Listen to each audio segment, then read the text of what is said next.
A Day in My Life Part 2. Good evening everyone!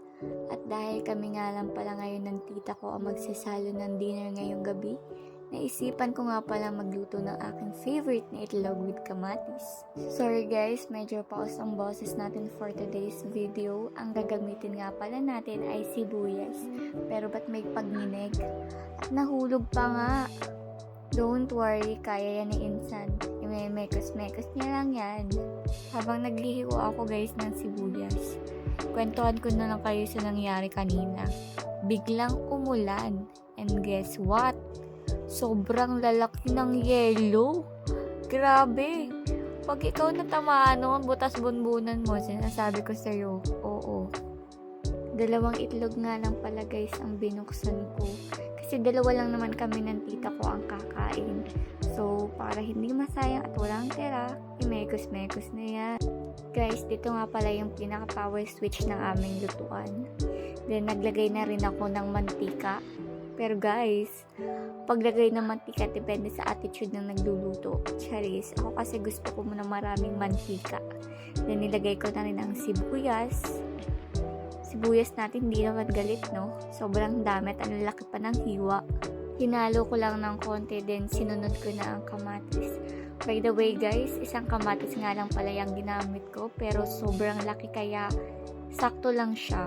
Konting halo lang nga pala guys. Then after nyan, ayan na siya. Sa pampalasa nga palang ginamit ko, gumamit ako ng magic syrup, pero hindi ako aware, wala na pala siyang laman. Kaya naman, better luck next time. Bahala ng lasa. Hinabulan ko naman siya ng asin. Asin na lang ang magpapalasa sa kanya. Pero ako guys, gusto ko talaga magic sarap sa bitchin. Eh dito kasi wala nun. So nilagyan ko na rin ng konting mantika pa. Gusto ko kasi mamantika siya. Konting halo na lang pala to guys. Then luto na to. Meron nga pala akong iinitin, binagoongan, galing sa isa sa aming kapatiran sa GAL Malta. Nagsimba kami ng tita ko kanina, then inalok niya yan. Nagkakahalaga nga pala ito guys na 5 euro. Pag kinonvert mo sa peso, mga 300 pesos. Pero wag na natin i-convert guys kasi medyo pricey siya. Dito rin kasi sa Malta medyo pricey din ang baboy kaya okay na.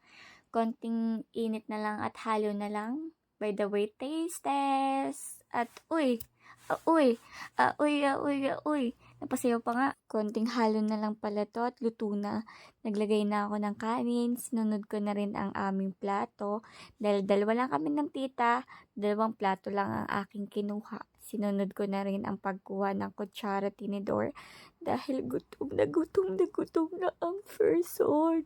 Huy si OA. At meron tayong mabilisang montage.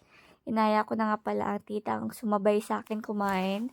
Nung una ayaw pa niya, kasi sabi niya busog siya at nanonood rin siya ng Netflix. Pero sabi ko, tita, di pa tayo kakain?